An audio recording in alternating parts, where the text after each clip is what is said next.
Hey, Double Alpha Live here, and welcome to episode 3 of The Competitive Conversation. For those of you who are new here, this is a regular series where we talk all about VGC and is designed for new and returning players. Today, we'll talk to Azulite about the two legendary horses, Spectrier and Glastrier. If you like this episode, make sure you like and subscribe. And of course, if you want to catch the live broadcast, make sure you check out my Twitch. Link will be in the description. Hope you enjoyed today's episode. Alex Azulite, how are you doing, my friend? How are you doing? Hello. I'm doing quite well, thank you. That's good. I'm just going to turn the music down just so everyone can hear your wonderful, wonderful voice. But yeah, how's things today? How's your day been so far? Pretty good, pretty chill. Only gaming, obviously. Only gaming. That's the best day. They are the best days indeed. So let's jump straight into it. As always, we like to ask this question for everyone. Tell us a bit about yourself, and of course, what was your first Pokemon game? Hello. So as you said, I am Alex, otherwise known as Azulite on Twitch.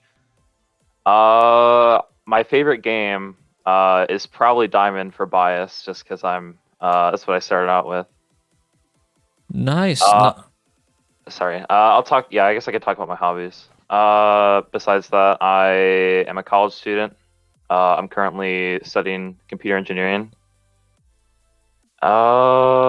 And right now, yeah, I'm just a college student stuck in my house for COVID. Yeah.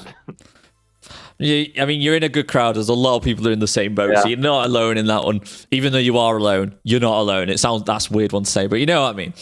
Anyways, so, and again, we like to get to know you a little bit. So how did you first get into VGC, and what was your beginning? What was your starting experience? How did you get started?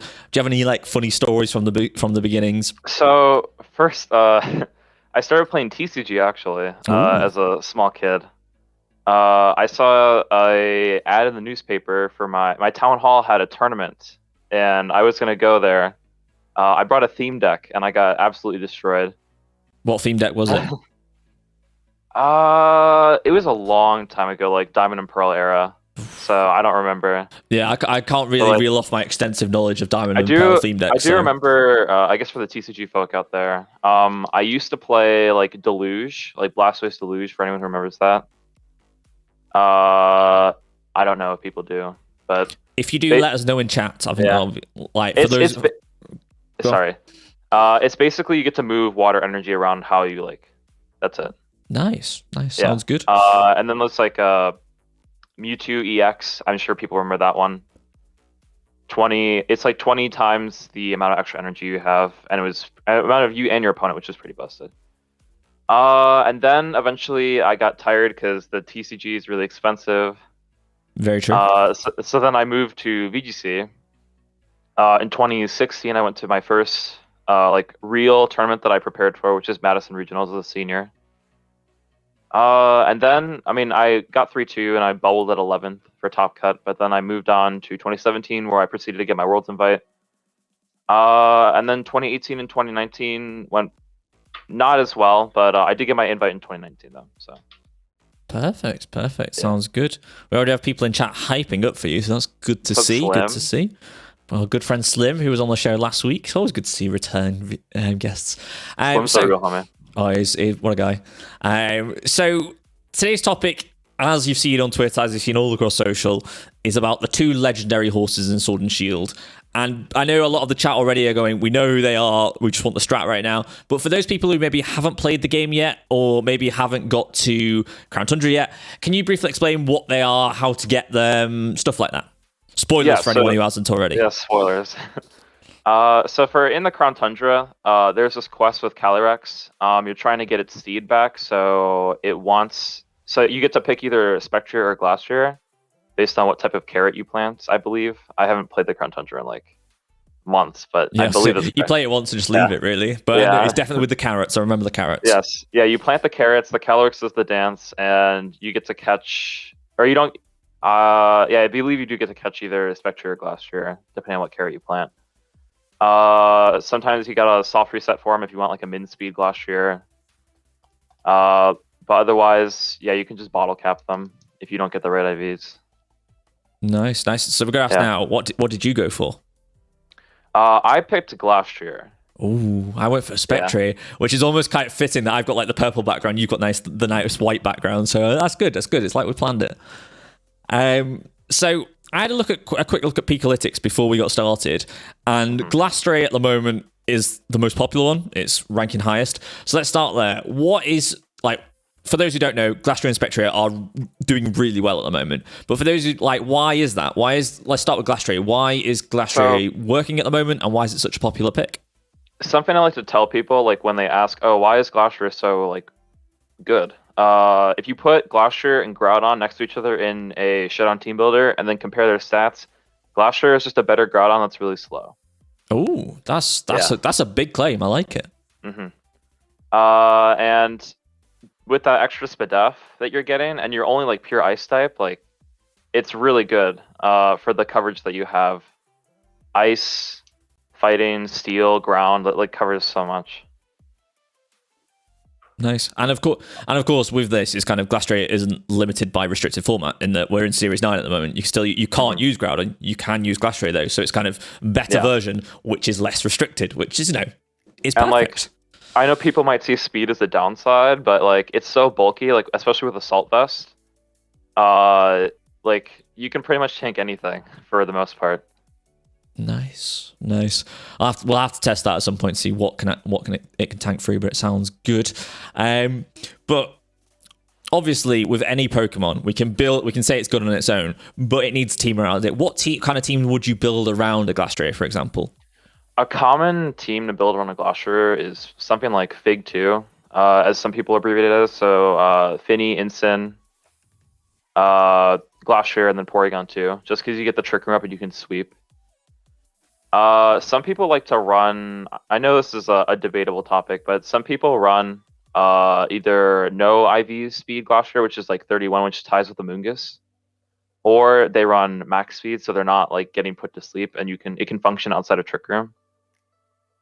Nice. I mean, Fig 2 it's currently like the top thing to do. It's like anything like Incineroar, P2, put those two on any team. It's working pretty well at the moment. It's pretty standard, yeah. Some people also run Amoonguss over Finny, and Amoonguss Incin with safety goggles can stop Venucle most of the time. Ooh, stopping Venucle is a good thing though, because like. Yeah. As much as I love it, right? I love a good Venucle build. Anything about weather teams, I'm on.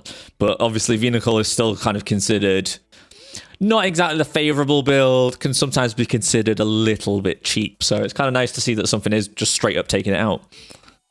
It's more that people meme on it than anything. So do I. But yeah, that's good. That's good. But let's reverse that question slightly. Obviously, we've talked about what works with it, what teams you'd build around it. If you're looking to go against one, what's the good counter strategy, or what's the main things you should look out for? We've kind of spoke about how it's kind of got really good typing, how it's a better Groudon. Like, what are the key things to look out for? How do you kind of skill check one of those?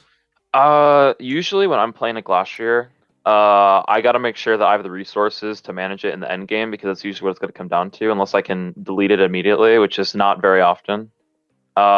Usually managing your Urshifu, if you do have one.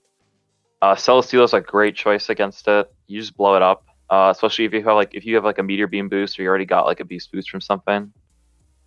Incin, for that matter, can, in the end game when it's not Dynamax, the Glastrier being Dynamaxed, you can Flare Blitz it. It's still gonna do a ton. It's a base 120 attack. Yeah, just making sure you manage your, like, getting defense boosts and making sure you manage, like, Regirock is also a great option too. I know Colding Light, if anyone knows who he is, just won the X9 tournament with Regirock, or no, he didn't Regirock. No, that was someone else. They went undefeated in that tournament in Swiss, but yeah, Regirock can definitely beat Glastrier as well. Nice. Now, Regirock is one that I really enjoy at the moment. I know a few of my viewers are really making the most of Regirock at the moment, so that's really good to hear. But let's flip this. Let's carry on. Let's move on to the other side of the story, and probably my favorite side of the story, Spectrier. So we'll ask basically the same questions. So first of all, what's good about Spectrier? Why has it become a rising pick recently? Because I've noticed I know originally it was kind of like Glastrier top tier, Spectrier in there, but it started to become a bit more of a, like, consider it's working quite well at the moment. Would you say the same? Yeah. Because the reason why Spectrier, I think, is doing really well is just because of, like, its splashability onto many teams. You can run support with Taunt, Will-O-Wisp, Snarl, weakening your opponent's team.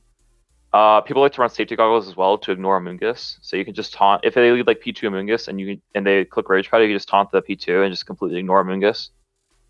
And then some people are also choosing to run like offensive, so they have like Life Orb with Shadow Ball, Hyper Beam, Mud Shot, and sometimes Nasty Plot too if you want to have redirection and get a boost up. I know it might seem silly to run Mud Shot because it's like believe it's base 55 if I'm not mistaken. I was gonna say I've not seen it in a while, so it's got to be quite low. Yeah, it's base 55, and people ran it with Inteleon back in or the earlier formats in this thing or in this game as well.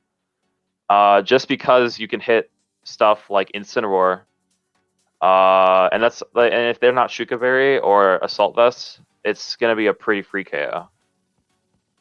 Nice. So that's good. I always like it when Pokemon have that kind of, you have that support option, you have that offense option, just the kind of multiple builds, gives it some variation, and obviously then your opponent has to read that a little bit to work out how you're building. Yeah. But how would you build a team around Spectrier, or even for the support perspective, what would you put alongside a Spectrier, or just how would a Spectrier complement a team well, or just go into a team?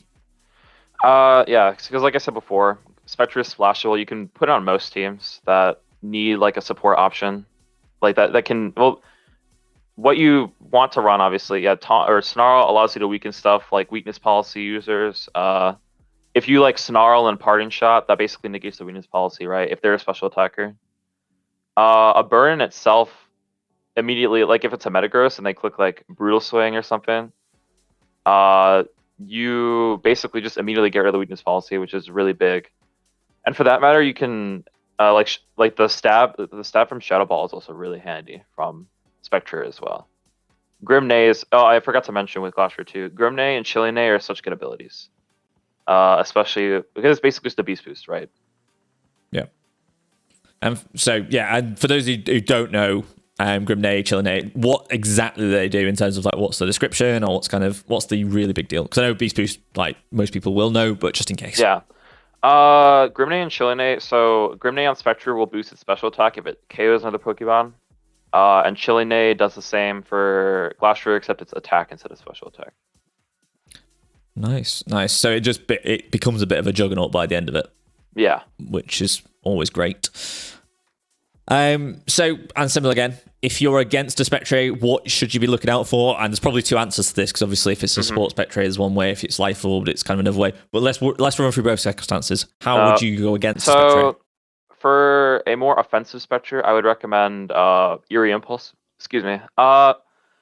So things like Porygon 2, if you don't get taunted and you can get an Eerie Impulse off, it's quite handy. Also, support Thundurus can do work. Prankster Thundurus with that Eerie Impulse, or a Scary Face if you need to outspeed it, because its base, I believe it hits 200 speed when it's at max speed, which is really, really fast, and speed ties with Tapu Koko.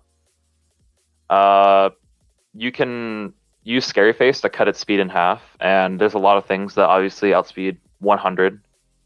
So you go from there and just knock it out if you need to. I mean, also Urshifu Dark does really well against it. And for that matter, against both these horses, it does really well. For support, it's kind of the same idea. You just got to make sure you don't get taunted. Play around, just chip at the the Spectre, and make sure that it just doesn't get out of hand. Because if you let it just sit there and keep clicking Snarl, it's probably going to win. Nice, good to know. So basically, bring your Urshifu, you'll be fine. That's all good. Yeah. And I'm going to put you on the spot here a little bit, because we have spoken about both of them. And obviously, we'll just kind of take into account like what you've caught before. We'll ignore that for a second. If you could only have one of them, which one would you pick and why? And obviously, that depends on team, but it's to put you on the spot. I know I said earlier that I picked Glastrier for like my original Crown Tundra run, but I think I'd have to go Spec for like just because of the splashability and how like you can just run it so many different ways.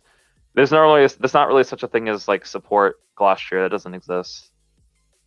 So I think I have to go Spectre. Yeah, I think that's quite funny as well, because I'm thinking this the opposite of you. I'm kind of like, oh well, I caught Spectrier, but I'd really pick Glastrier now. So it's kind of, we've got that wonderful kind of spin on that. And I'll ask you this question. I know I've kind of not written it down, but just a helpful one. If people want to try out a team with Spectrier and Glastrier on, or just one of the horses, what would you recommend? Are there any good rental codes that you might have that we can give out? Yeah, I do have a rental code. I'll post it in the chat now. I think do you have a command for that or anything? Yes, I think I do. Okay. Let's see if the command went through. ! Rental. Yeah, there we go. There we go. Yeah, so this is my take on a Joe UX9 team, for those who know who he is. Which has a Turbo Shroom, which is max speed Amoonguss to outspeed any Intons that are too slow, or Laprases. With a speed boost or a max strike to your opponent, you can outspeed a lot and just go to town with the horses. This is actually a dual horse team, by the way. This isn't just one horse. Ooh, dual horse. That's a fun one. But yeah, no. Also, you mentioned Joe UX9. I would highly recommend everyone watch his videos. He's recently done one on how to speed EV. I've watched that at least 4 times already, because it is really helpful to understand the exact detail of how to speed EV. So, or just EV in general. So make sure you check that out. I'll post the Pokepaste as well. Oh, nice. I think because we talked about, there we go. So you got the Pokepaste. It'll time you out. I'll get my bot. Yeah, my bot's way too vicious sometimes, but we'll get that up. We'll get that up for you. Do not worry about that. But finally, for those who want to hear more from you, for example, where can they find you? I'll just put you links into. There we go. Here we go. The bot is freaking out today. It's not liking me. Oh boy. So maybe you should talk through your socials instead. Yeah, I can. So I currently stream on Twitch. I do have a Twitter, and I also so on Twitch I try to stream like every other day. But sometimes I get busy, I'm not a full-time streamer, and I'm a college student. But yeah, I do stream on Twitch like every other day. I do coach on Metafy as well. For those who are interested. We got your links in. We found them. Twitch subs currently. I'm doing a promotion where Twitch subs get 1 free session of coaching. So if you are interested, just make sure to hop in. Nice. We'll have to get everyone on that.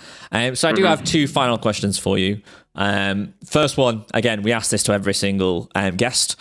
We do open up 1 pack per stream, and we have 2. You have an option today of 2. You either have Single Strike Urshifu, which can probably counter all of the Glastriers or Spectriers, or T-Tar. Which one do we want to open today? I mean, T-Tar does a pretty good job too. It's dark. I mean, yeah, I like a good T-Tar. So yeah, weakness policy T-Tar is good. Let's go Urshifu. Why not? We'll open Urshifu. We'll open that later. Yeah. And as I say, this is what I was really hyped about this conversation before, was that 2 minutes before we went live, I mentioned, we're doing Ludicolo today, and you straight away were like, right, this is what we can do. How about you tell us a little bit about that? In terms of Ludicolo builds, we're going to build it one way, we're going to build it the safe, swift swim way. What would you recommend? If you put me on the spot right now and said, oh, you want me to build Ludicolo, I'd probably... I'm putting you on the spot right now. Build Ludicolo. Or I mean, just in general, if anyone put me on the spot, I would probably. So something that one of my friends came up back in the day was so it's like Scarf Dragapult. You U-turn yourself to proc your weakness policy, and then you switch into Pelipper or Politoed or whatever rain setter you have. You get your rain boost, you get your weakness policy boost, and you also have priority on the weather, because if they try to switch out into like Torkoal for Venusaur, and you have Scarf Dragapult, you outspeed their Venusaur, you U-turn into Politoed, and you max Hailstorm their Venu, and they're dead. So nice. Well, it depends on the Venu spread, but yeah. As always, it depends on the opponent, really. But generally, we should hope that it can be taken out. Alex, it's been an absolute pleasure to have you today. As we say, socials are in there. Make sure you check Alex out. Really good streamer, really good content creator for VGC. Thank you. And of course, it's been a pleasure today. So we'll get straight into the Ludicolo build now. But thank you for your time. And obviously, this will go up on YouTube straight afterward. Well, tomorrow. So make sure you do check it out there. Thank you very much, Alex.